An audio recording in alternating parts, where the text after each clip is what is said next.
తెలుగు విశ్వవిద్యాలయానికి సురవరం ప్రతాపరెడ్డి పేరు పెట్టడం ఎంతో గొప్ప విషయం అన్నారు సురవరం ప్రతాపరెడ్డి సాహిత్య వైజయంతి ట్రస్ట్ అధ్యక్షుడు ఆచార్య ఎల్లూరి శివారెడ్డి.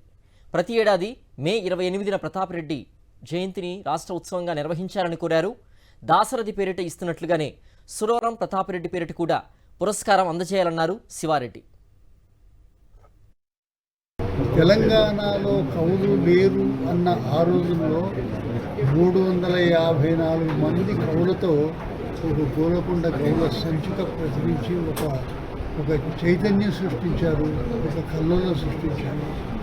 ఆయన ప్రతాపరెడ్డి గారి ఉద్దేశం ఏంటంటే విద్వాంసుల విషయంలో, పరిశోధకుల విషయంలో, సాహిత్యవేత్తల విషయంలో తెలంగాణ ఆంధ్ర ప్రాంతానికి ఏమాత్రం తీసుకోదన్న మాటను ఆయన బలంగా సాటారు.